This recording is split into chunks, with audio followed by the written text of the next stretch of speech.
trabajar muy cómodos y muy tranquilos en el hospital. Vamos, en honor al tiempo, a seguir con el próximo expositor. Si hay alguna pregunta en la audiencia, los invitamos o a dejarla en el chat sobre esta charla, o a decirla ahora al final de la charla que va a dar el doctor Aníbal Olivasi, que va a discutir sobre los conceptos anestesiológicos para nosotros, para el cirujano general. Aníbal, ¿estás por ahí? Buenas, aquí estoy. Ahí estamos. Gracias por la invitación. Muy buena el enganche que me dio Danilo para continuar con esta clase. Muy buena la clase de Danilo y es una seguridad cuando leemos los prequirúrgicos hechos por Danilo, porque son muy completos y nos dejan muy tranquilos. Bueno, puedo compartir pantalla y ya lo hago con lo mío.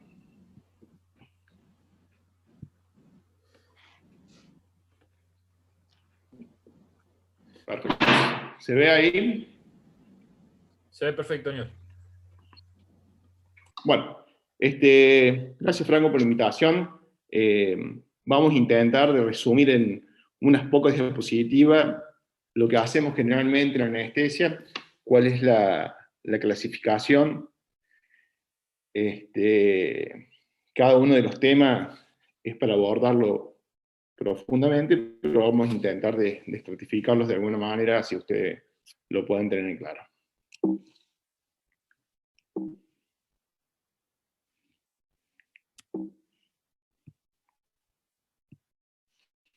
Bueno, vamos a hablar un poquito sucintamente de la historia de la anestesia.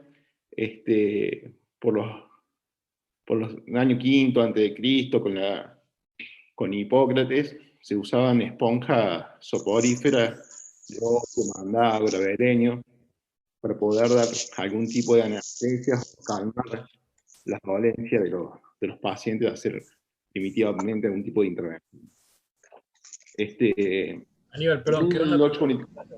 Tal vez no está compartiendo.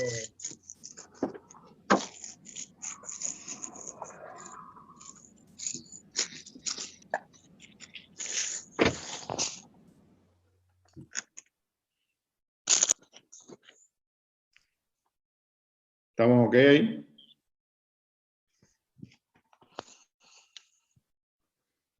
Ahí se ve la portada, sería.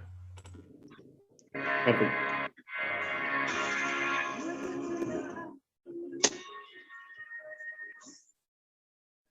Bueno, continúo. En 1844, Horace Well utiliza el óxido de nitroso para crear piezas dentarias ahí en Connecticut. En la actualidad, y en Estados Unidos sobre todo, se utiliza todavía el óxido nitroso como sedante.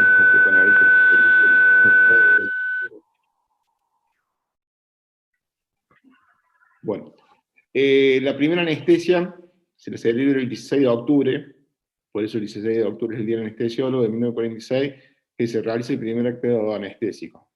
Ahí es donde fue William Morton quien realiza una anestesia con éter para una cirugía de un tumor de cuello. El año siguiente, Simpson aplica cloroformo en partos, y recién en 1934 se sintetiza el tiopental sódico, que es uno de los primeros inductores, que es un barbitúrico. ¿De qué nos interesa a nosotros saber anestesia?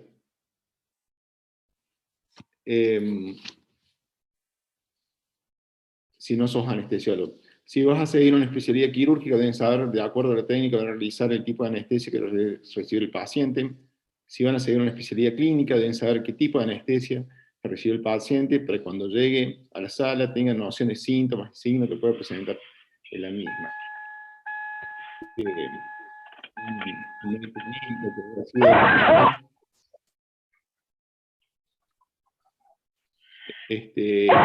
Debe conocer diferentes tipos de anestesia,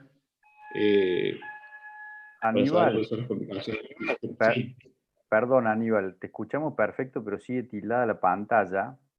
Y Franco, no sé si tenemos a todos bien. silenciados. Sí, Sí, se se escucha escucha, mucha interferencia. sí, se escucha como una interferencia que no sé de dónde viene, la verdad. ¿A vos te sale el cambio de diapositiva y pusiste proyectar pantalla sin problema? ¿Aníbal? Sí, todo veo. ¿Ustedes no ven? Se ve solo la, ¿Qué la pasa? introducción. Solo la primera pantalla, por eso si compartís pantalla de vuelta, porque tal vez Claro, estás por ahí compartiendo, cerralo y abrilo de vuelta. claro, Bueno, porque un quedó solo una segundo. portada. ¿Ves? Ahí está, te había quedado trabado en la portada. Sí.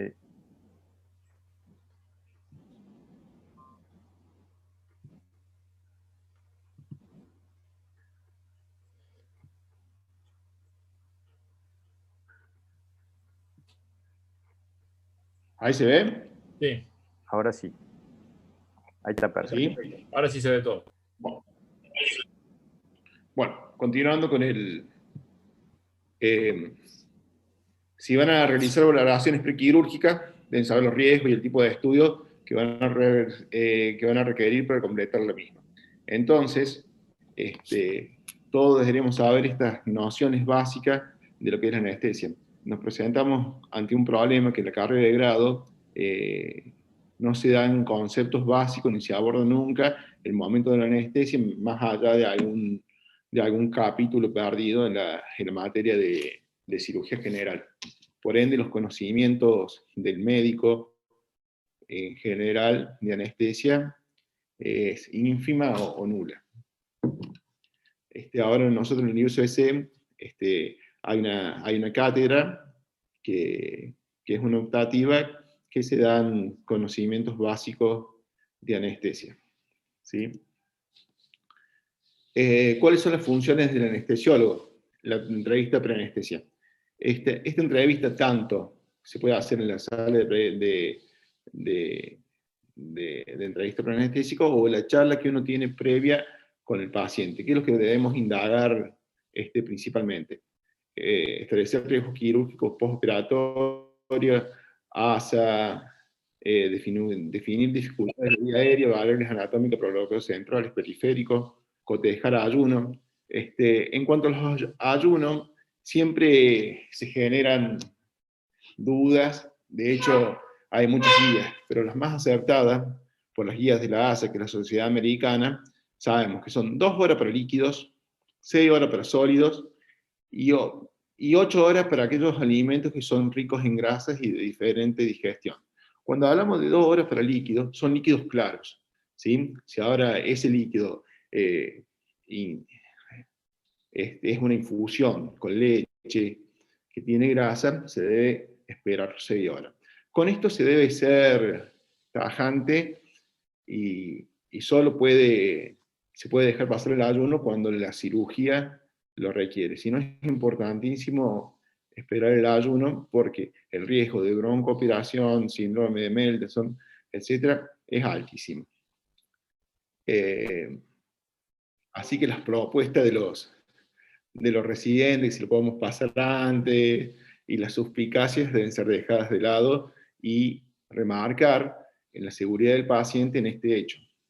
La población, entrevista sobre el consumo de los mismos, si tiene anticoagulantes, si tiene antiagregantes, en el caso de que haya anticoagulantes, antiagregantes, programar la suspensión, si tiene anticoagulantes orales, si tiene antiagregantes, si toma uno, si está doblemente antiagregado. Cada situación de estas tiene un plan, ¿sí?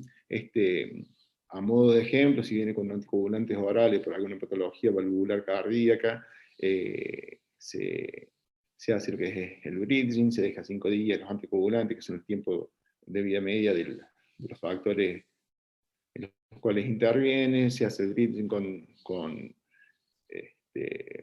anticoagulantes de bajo tiempo. Hay que estudiar sobre enfermedades sistémicas, programar, ver situaciones especiales edad, grado nutricional, enfermedad hepática, enfermedad renal, enfermedad cardíaca, cualquier tipo de estas enfermedades van a requerir un plan anestésico específico. Y preguntar por alergias. También en las entrevistas preanestésicas, sean al pie de la cama, antes de pasar al paciente, o ya sean días previos, se debe revisar por el estado de la posibilidad de vías venosas. Bueno, ahora, ¿qué tipo de anestesia tenemos por un paciente?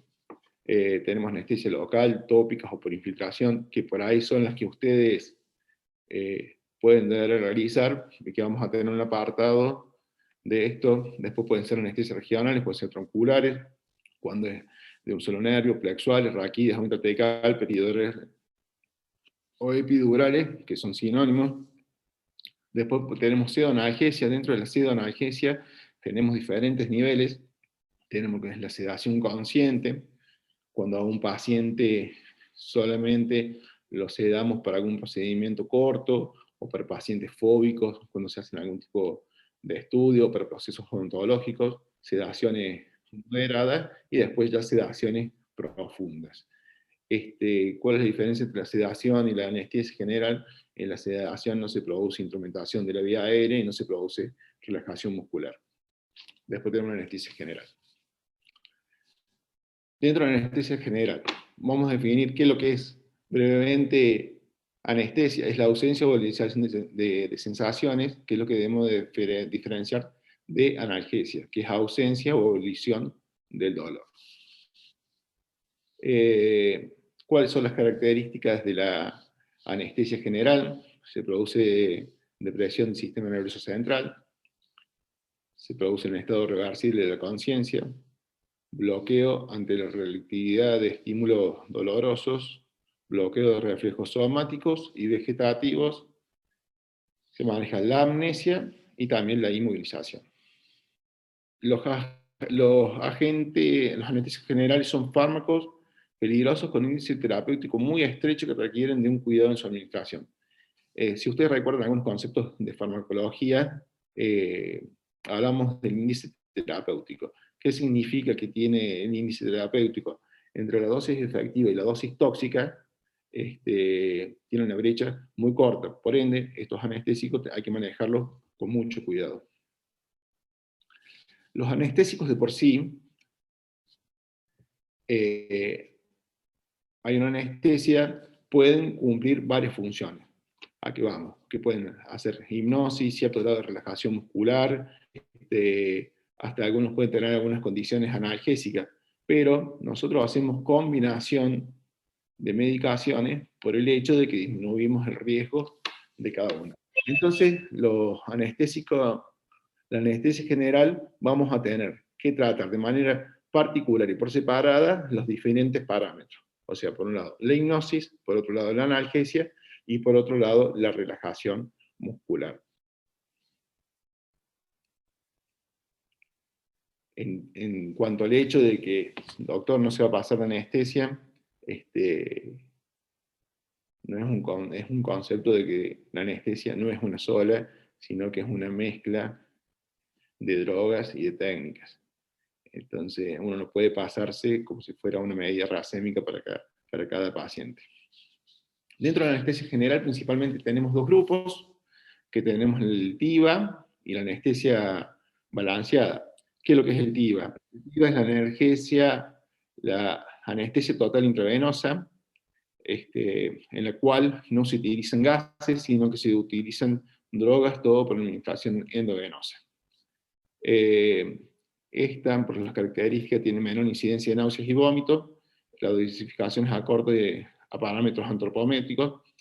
Esto significa que cuando nosotros vamos a hacer una anestesia y vamos a elegir el medio TIVA, hay una de las posibilidades que tenemos que hacer TCI, que es el control infusion, que es dosificar esas dosis por medio de un montón de parámetros y fórmulas matemáticas, en el cual, por diferentes modelos farmacocinéticos, se dosifica de acuerdo al peso, a la edad del paciente y a la estatura. Tienen ciertas cualidades esta anestesia. Está basada en la teoría multicompartimental. ¿Qué significa esto? Que a un paciente que le hacemos anestesia total intravenosa, nosotros, para el comienzo de acción y la finalización del metabolismo de esta anestesia, se toma un concepto de multicompartimental, en los cuales hay un compartimento central, que podemos llamar B1, y compartimentos menos irrigados, B2, B3, etcétera, etcétera. Entonces, nosotros como iniciamos la anestesia, tenemos que llegar a ese B1, que el B1 son los órganos más profundidos, entre ellos el cerebro, que va a ser nuestro sitio de diana, y después se van a poner en equilibrio con los otros compartimentos menos irrigados. Y lo mismo vamos a tener en cuenta para la recuperación. Después la anestesia balanceada, ¿qué significa? Se administran drogas, tanto intravenosas como gases. Esto puede provocar mayor incidencia de náuseas y vómitos. Dentro de ambas técnicas, nosotros tenemos que manejar diferentes tiempos en la anestesia general. La inducción, el mantenimiento y la recuperación o despertar. Dentro del TIVA tenemos hipnóticos que podemos utilizar, hipnóticos como el propofol, ketamina, etomidato, pentotal, midazolam. Después analgesia, opioides, anestésicos locales, AINES, corticoides, relajantes musculares, rocuronium, becuronium, pancuronium, succinilcolina, que nos falta mucho más lento. Después tenemos, dentro de los hipnóticos, en la anestesia balanceada, sevoflurano, deflurano y sulfurano, cada uno de ellos tiene características farmacocinéticas diferentes que no vale la clase poner a profundizar en ellas. Los analgésicos que utilizamos son los mismos y usamos los mismos relajantes musculares. Entre ambas técnicas y según los gases que utilicemos, vamos a tener un despertar mucho más rápido. Cuando nosotros utilizamos gases, los gases dentro del organismo sufren un proceso de recuperación, los cuales no participan los sistemas metabólicos. El gas ingresa, se pone en equilibrio con la sangre, y después, al cortar el gas, ese mismo gas es exhalado sin producir metabolismo. Entonces, ¿qué pasos tenemos en anestesia general? Primero la premedicación, que hacemos analgésicos, antieméticos, antiácidos, corticoides, broncodilatadores o cualquier situación, medicamento que pueda necesitar la situación del paciente. Entonces, nosotros tenemos la necesidad de hacer una analgesia preventiva, tratar náuseas y vómitos, muy importante, por eso utilizamos antieméticos, antiácidos, y los corticoides según situaciones como pacientes con enfermedad pulmonar que requieren protección con corticoides, hay otros que no necesitan. Inducción, el segundo paso, que utilizamos los hipnóticos, como ya dijimos, los intravenosos, puede ser propofol, tiopental, etomidato, cada uno con sus características. ¿Qué se utiliza? Después un opioide para protección neurovegetativa y relajantes musculares. Posterior a esto, intubamos. Mantenimientos, vamos a hacerlo según lo hacemos con TIVA o con anestesia balanceada.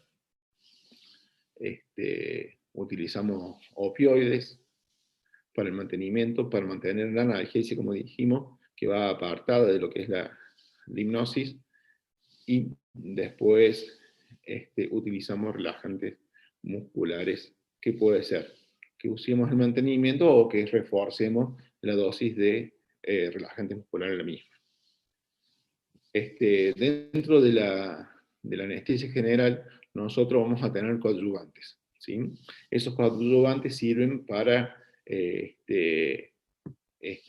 para tratar ciertas condiciones del paciente, como pueden ser eventos o como pueden ser para tratar efectos propios de la anestesia general, como ser inotrópicos, vasoconstrictores, vasodilatadores.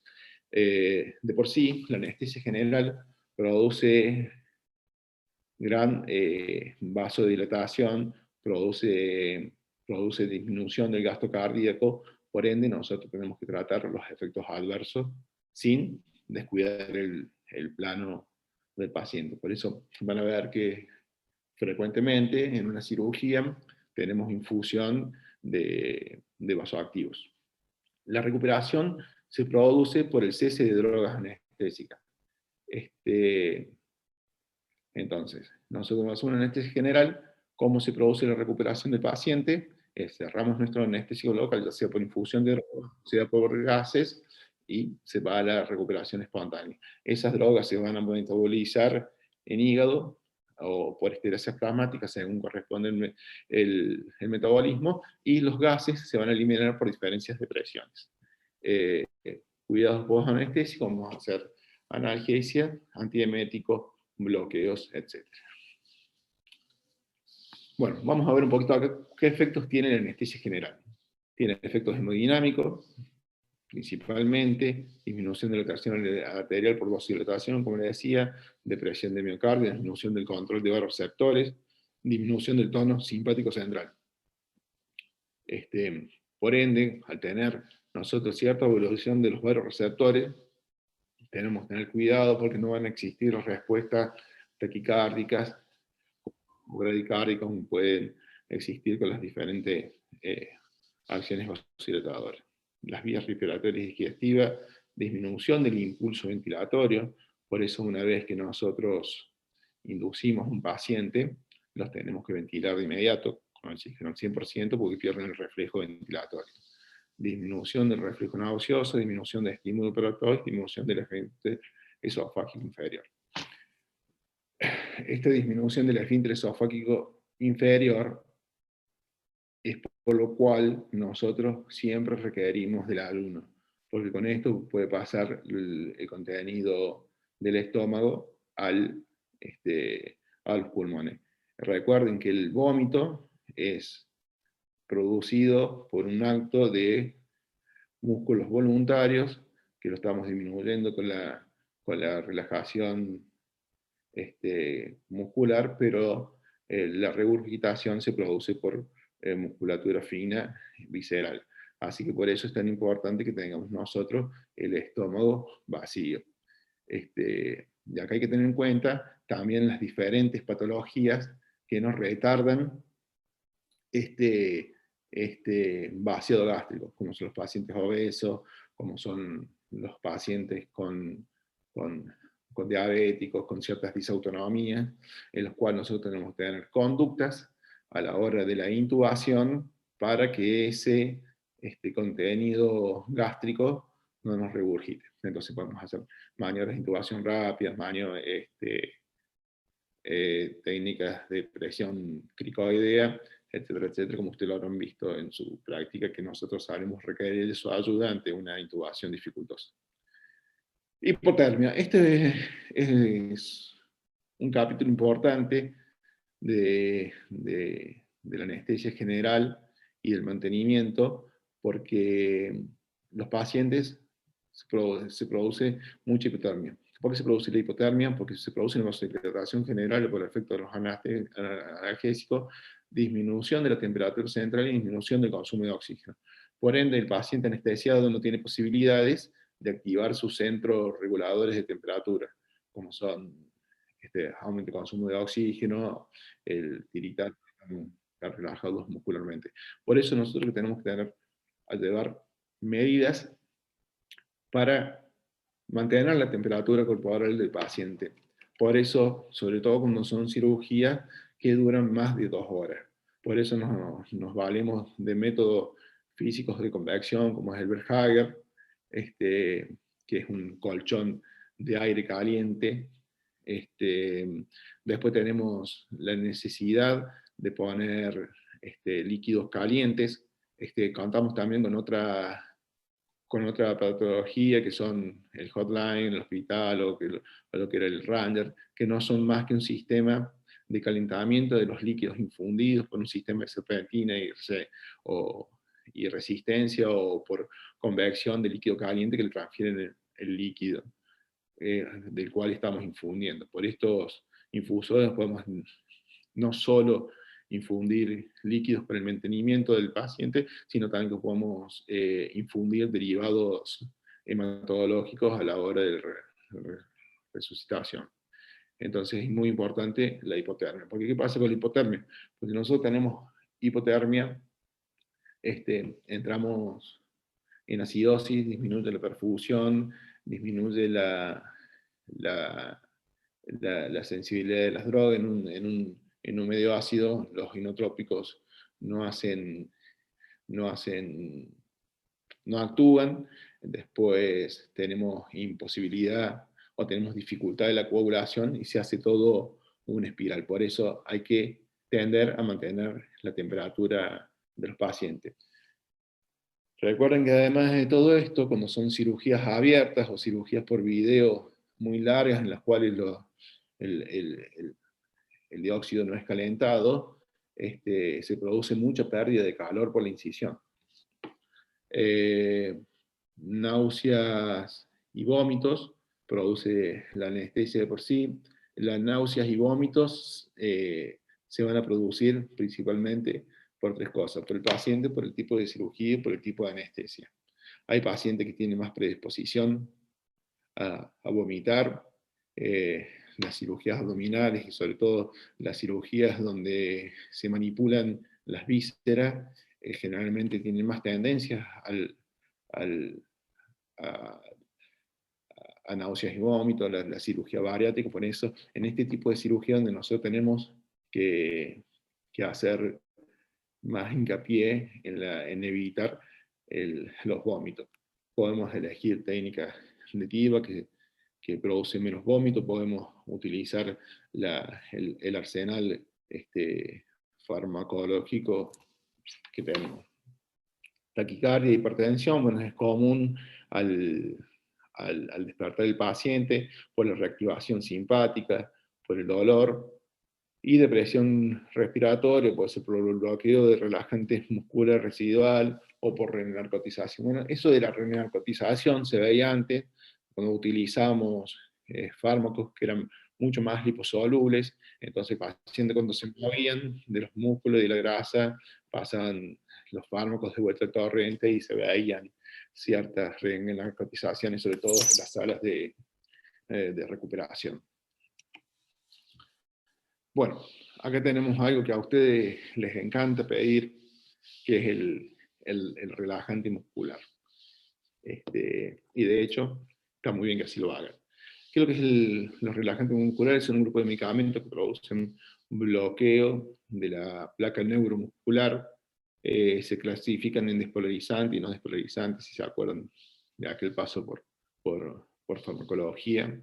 Poseen diferentes características farmacocinéticas. Existen dos tipos químicos principales, que son las benzilisquinolinas y los esteroides. Entre las benzilisquinolinas, el tetracurio, migacurio, rocuronio, becuronio, hipocuronio. ¿A qué voy con todo esto de nombrar estos grupos químicos? Que nosotros tenemos diferentes tipos de reversores. Generalmente antes se producía mucho más los bloqueos residuales, productos que usábamos, bloqueantes neuromusculares de tiempo de vida medio más largo, como es el pancuronio. Ahora, como utilizamos generalmente rocuronio, becuronio, según lo que tenga cada institución, los efectos residuales son mucho menos frecuentes, porque son medicación que duran 40 minutos en su tiempo de vida media. Los relajantes musculares van a ser elegidos también según la patología previa del paciente, ya que algunos tienen aclarado renal, otros tienen metabolismo hepático. Entonces, si nosotros tenemos un insuficiente renal, no vamos a poder utilizar medicación que tengan alcaloides renales. Entonces, rocuronio no usamos, elegimos atracura. Pero en fin. En cuanto a la reversión de esta relajación, tenemos medicación como la neostigmina en combinación con la atropina y el Suvamadex. La neostigmina lo que hace es interaccionar en la placa neuromuscular, produciendo aumento o disminución del metabolismo de la acetilcolina, por ende produce mayor cantidad de acetilcolina en la placa neuromuscular, desplazando así el bloqueante muscular residual. Por eso se la asocia siempre con la atropina. La atropina no tiene ningún efecto sobre la placa, pero sí disminuye los efectos deleterios de la neostigmina. Produce salivación, bradicardia, etcétera, etcétera, por aumento del tono parasimpático. Y después tenemos otra droga, que es el Suvamadex, que el Suvamadex es una droga nueva, o relativamente nueva, en la cual sirve para revertir los efectos de algunos esteroides, sobre todo el rocuronio. Con lo que hace el Suvamadex, en su molécula envuelve al rocuronio y lo elimina. La posibilidad que tiene el Suvamadex es que no importa el tiempo de administración que ha tenido ese rocuronio, según dosis se lo puede eliminar fácilmente. Entonces, eso más o menos en cuanto a la anestesia general, que es lo que hacemos sucintamente. Vamos a pasar a anestesia regional, que lo que es la anestesia regional es la pérdida de la sensibilidad de una parte del cuerpo sin pérdida del conocimiento y control central de las funciones vitales. Entonces nosotros, si tenemos algún tipo de cirugía en la cual el paciente no tiene contraindicaciones y podemos anestesiar solamente una parte del cuerpo, lo vamos a elegir porque disminuye todos los riesgos de la anestesia general, ¿sí? Tenemos bloqueos centrales, puede ser anestesia raquídea, anestesia peridural, o bloqueo regional, puede ser miembro superior, miembro inferior, se pueden hacer bloqueos de fascias musculares. Esta analgesia regional sirve tanto para anestesia como para analgesia, sobre todo los bloqueos interfaciales, como puede ser TAP, elevadores de la espina, etcétera, etcétera, que se hace para aliviar los dolores postoperatorios como parte de una analgesia multimodal. Su objetivo es realizar un bloqueo de las fibras nerviosas que transcurren de la médula al sitio quirúrgico del cerebro. Entonces, ¿qué hacemos básicamente con el anestésico local? Cortar el circuito de información entre el cerebro y donde se produce la noxa. Permiten así anestesias las áreas quirúrgicas, lo que conlleva menores alteraciones hemodinámicas, produce mejor analgesia postoperatoria, alta precoz y menor vulnerabilidad. Se puede modificar de manera beneficiosa las reacciones neurofisiológicas al estrés y al dolor. Nosotros, si tenemos un paciente con un bloqueo nervioso, no se va a producir la contrarregulación de la insulina, no se va a producir liberación de cortisol, no se va a producir ninguna movilización ni radoquinas. Así que esto es muy positivo para el paciente. En los bloqueos centrales, los anestésicos local es colocado en el espacio subaracnoideo, el espacio peridural, y vamos a ver cuál es la diferencia entre la peri y la raqui, básicamente. En cambio, en el bloqueo regional se rodea un plexo, la anestesia local permite solo el bloqueo de la quirúrgica específica, mayor analgesia y alta precoz.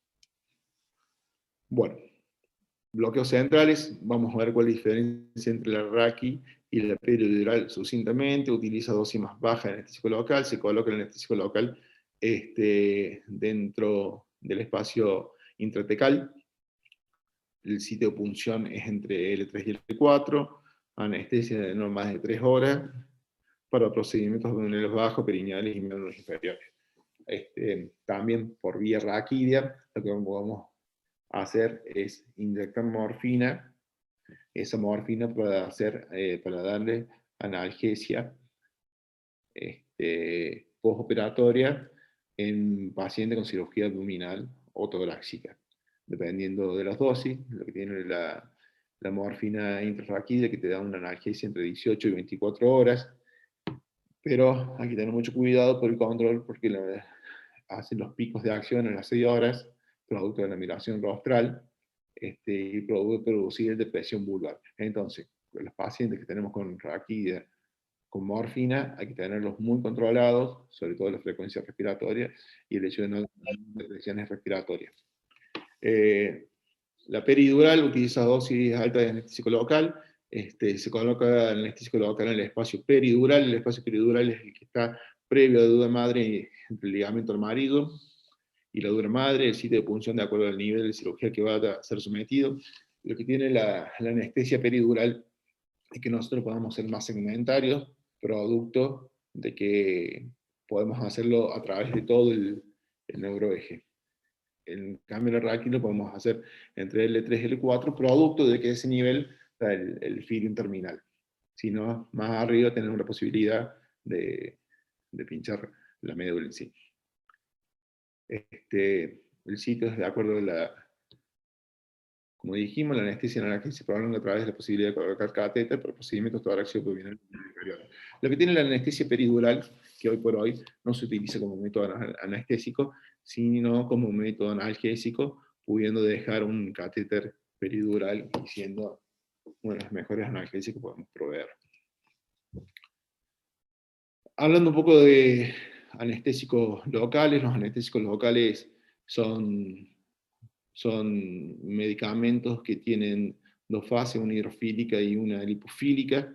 Estas uniones de las fases se hacen aminoamida o aminoésteres.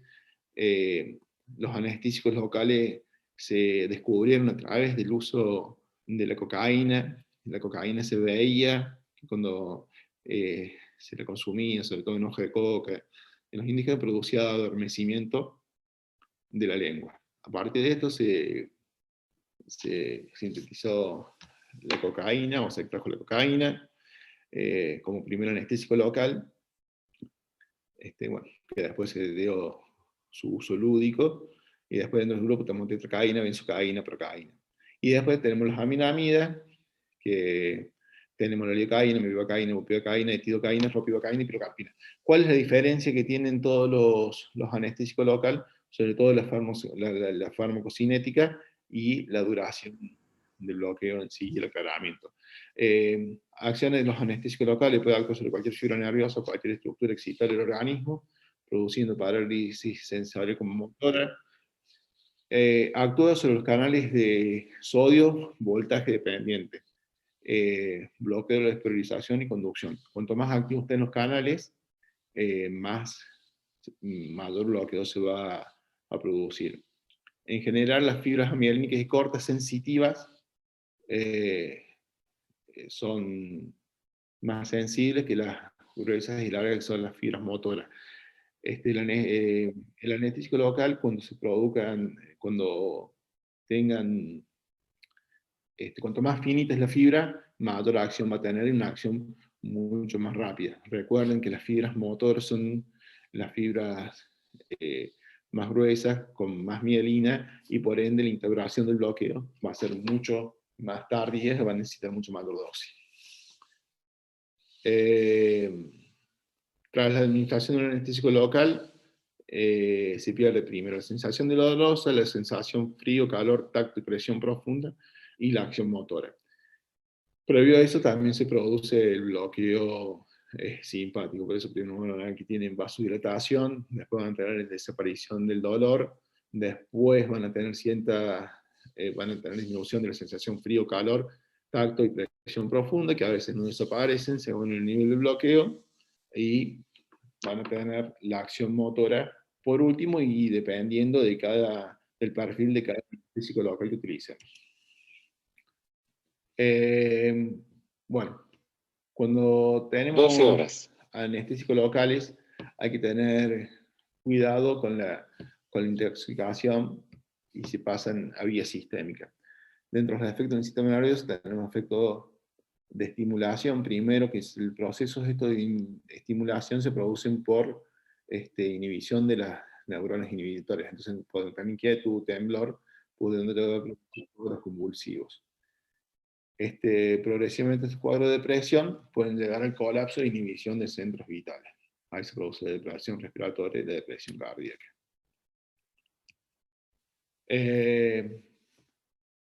A nivel cardiovascular, primero actúa en el miocardio, pueden producir disminución de la excitabilidad, conducción y fuerza de contracción, y producen vasodilatación arterial, caída de tensión y pueden producir colapso cardiovascular. Acá un cuadrito, esto lo deberían tener con ustedes, ya que produce mucha anestesia local, para procedimientos con local, para saber un poco cuál es la dosis máxima de cada uno de los anestésicos locales. Lo que más utilizamos nosotros es la lidocaína, al 0,5, al 1 y al 2%. Dosis máximo son 300 miligramos en un paciente estándar de 75 kilos, o 500 miligramos si la asociamos a adrenalina. Otra que les puede interesar es la bupivacaína, 175 miligramos y 200 respectivamente, si se la asocia con bupivacaína. Los cirujanos plásticos son los que utilizan mucho anestésicos locales en las infiltraciones y sobre todo cuando hacen la solución de Klein. Hay que tener mucho cuidado de no pasarse con las dosis máximas de los anestésicos locales.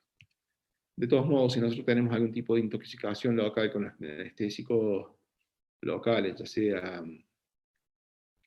o de hecho, que sea una inyección accidental, tenemos drogas para contrarrestarla. La instauración de estas drogas tienen que ser rápido, antes que la medicación se una a sitios en el corazón y en el cerebro.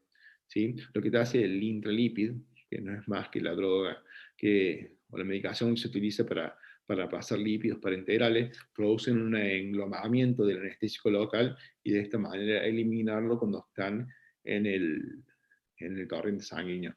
Una vez que el anestésico local en una inyección accidental masiva se une a los receptores de sodio a nivel cardíaco, es muy difícil sacarlo de ese lugar. Por ende se produce el paro, etcétera, etcétera.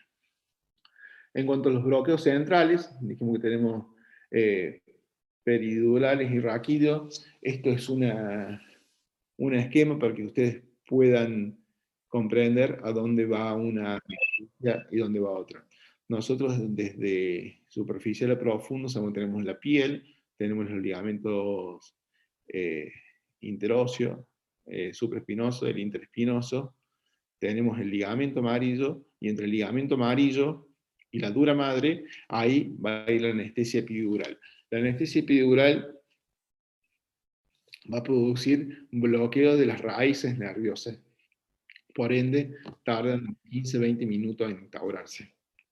La anestesia raquídea, nosotros pasamos la dura madre y hacemos la inyección dentro de la teca. Por eso nosotros necesitamos mucho menos cantidades de anestésico local, y como estas estructuras nerviosas están recubiertas, está menos recubierta, la acción es casi inmediata. Bueno, tenemos acá un poco la diferente exposición de la columna vertebral y diferente angulación que vamos a tener que dar. Después, nosotros en el catéter, con la anestesia epidural, vamos a poder ingresar un catéter y dejarlo en el espacio epidural y hacer la analgesia continua por hasta 48 horas. Tenemos posibilidades de hacer bloqueos periféricos, nos guiamos mucho con la ecografía. Hoy por hoy podemos hacer bloqueos de raíces, de tronco, de divisiones, de cordones y hasta bloqueos terminales. O sea, podemos hacer desde plexuales hasta hasta bloqueos terminales, si bien quieren, hasta bloquear un dedo, una zona del brazo, etcétera, etcétera, según lo requiera la cirugía. Hoy por hoy usamos una herramienta como es la ecografía, que nos sirve muchísimo.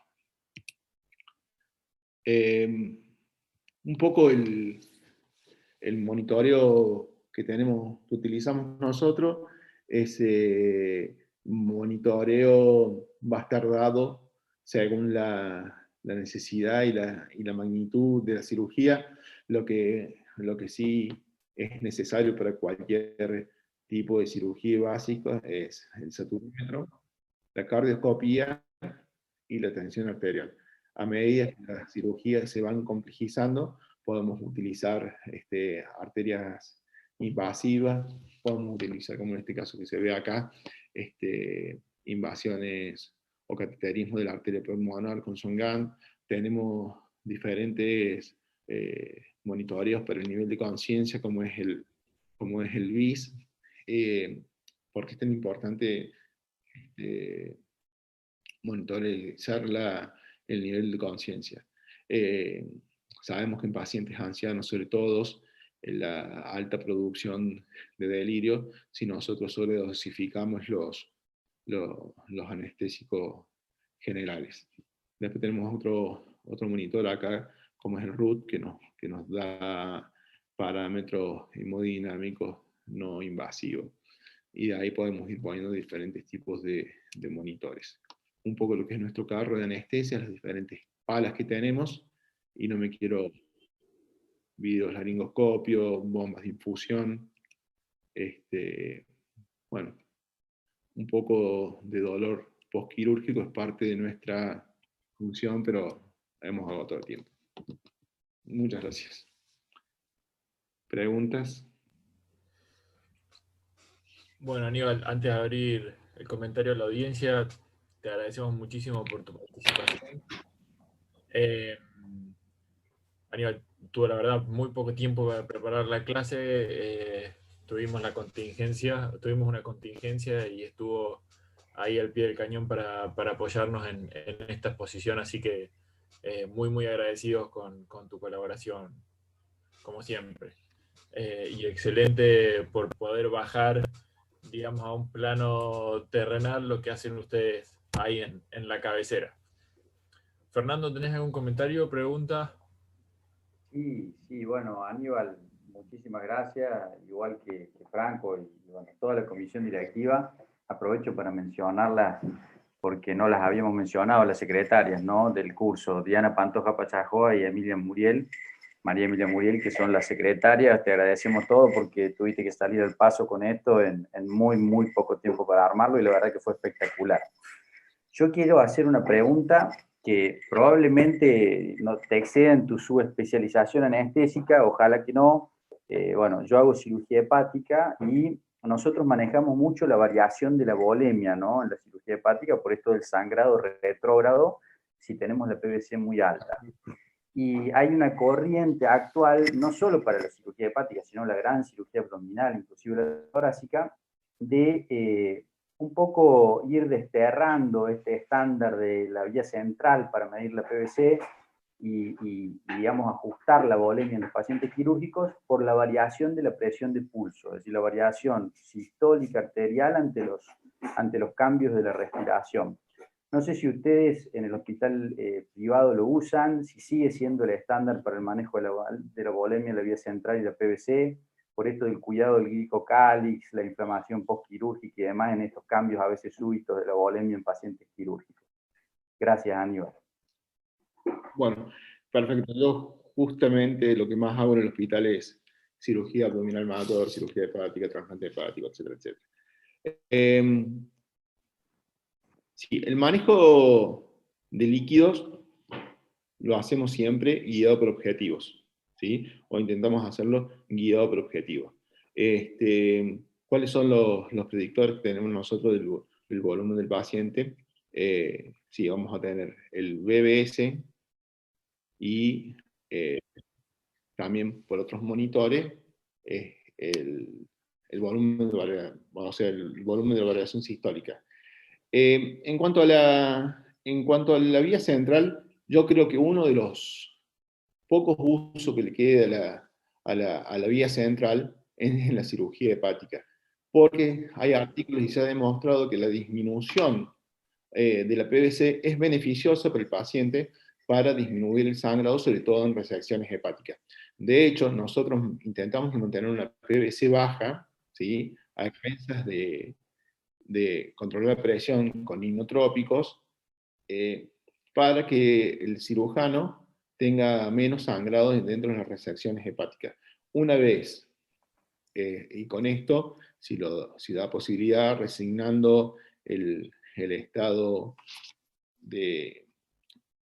el estado del medio interno del paciente, resignando por ahí un poco lo que es el ácido láctico, que nosotros no sabemos que tenemos que tener ese paciente, y una vez que se hace la resección hepática, mantenemos, obviamente, durante la resección hepática los niveles de tensión, aumentando los niveles de inotrópicos, y una vez que se hace la resección hepática, que se controla la coagulación, ahí recién podemos llenar al paciente y disminuir.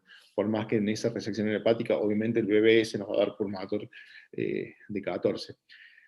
El BBS lo que hace, básicamente, para que entendamos todos, es el porcentaje de variabilidad que tiene la tensión arterial entre la mayor y la menor presión sistólica. Y con la complementación cardiopulmonar. Entonces, pero nosotros para poder medir BBS tenemos que tener ciertos parámetros. Tenemos que tener un paciente intubado, tenemos que tener un volumen de 8 mililitros, tenemos que tener tórax cerrado y tenemos que tener el paciente en decúbito supino. Con esos parámetros vamos a poder valorar el BBS, porque si tenemos el tórax abierto, paciente boca abajo, etcétera, etcétera, todos esos parámetros no nos sirven. ¿Sí? Pero sí nos basamos en esto para poder predecir los líquidos que el paciente va a necesitar. Aníbal, muchísimas gracias por la respuesta. Entonces, en concreto, ¿ustedes hoy por hoy le siguen poniendo vía central a toda cirugía hepática o hay algún caso en que no la usan? ¿Y vía central en toda cirugía abdominal mayor o hay algún caso?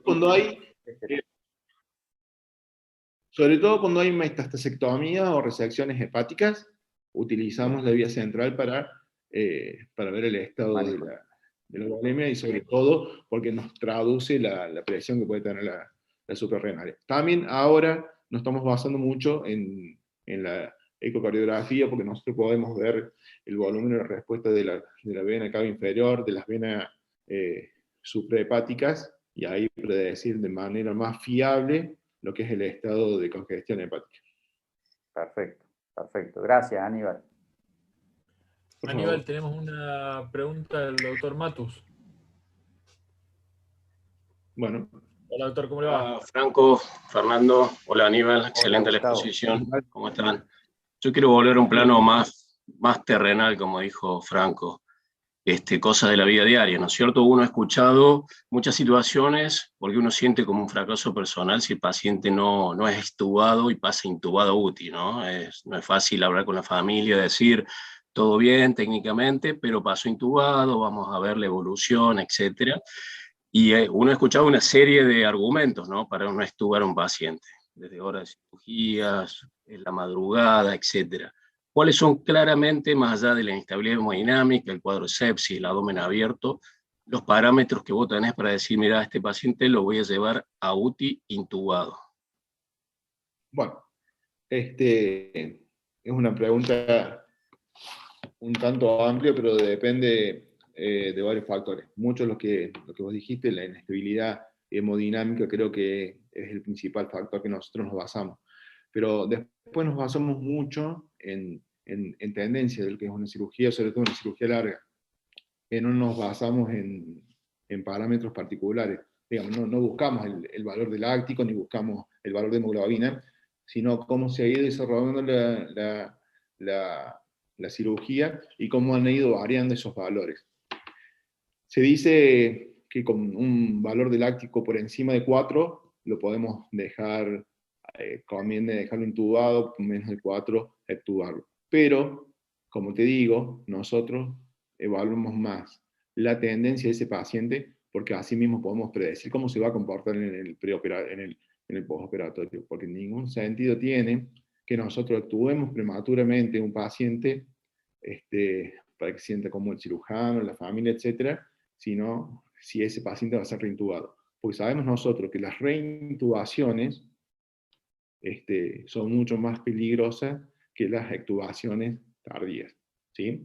Entonces, si nosotros tenemos dudas o tenemos en sí certezas de ese paciente no está para extubar, lo comunicamos al cirujano y preferimos una extubación diferida. Hay muchos pacientes, por ejemplo, en cirugía hepática, que eso está, o en cirugía de trasplante hepático, que eso está más protocolizado. Por ejemplo, un paciente, un trasplante que nos fue muy bien, que pudimos pasar menos de 4 unidades de sangre, que tuvimos un láctico que fue descendiendo de manera correcta y esperada, pero ese paciente entró encefalopático, sabemos que ese paciente no es conveniente extubarlo. Por lo menos lo mandamos extubado y hacemos una extubación diferida. Te reitero, lo que hacemos no nos fijamos a parámetros fijos, sino a tendencias del paciente. No sé bien, si excelente, gracias. Perfecto. ¿Alguna otra pregunta? Muchísimas gracias. Queda abierta al auditorio las dudas que puedan haber quedado, lo que quieran preguntar. Creo que tener un anestesiólogo, Aníbal, como ya mencionó, trabaja bastante con el equipo de cirugía general o abdominal en el hospital privado. Así que todo lo que pueda surgir del auditorio en cuanto a dudas del día a día es un buen momento para evacuarlas. Y si no llega a surgir ninguna duda, Aníbal, de vuelta, muchísimas gracias y muy claras las respuestas también. Siempre es bueno tener la otra visión y gracias por aguantarnos un sábado a esta hora. Excelente, como siempre. Gracias por la invitación y buenas tardes.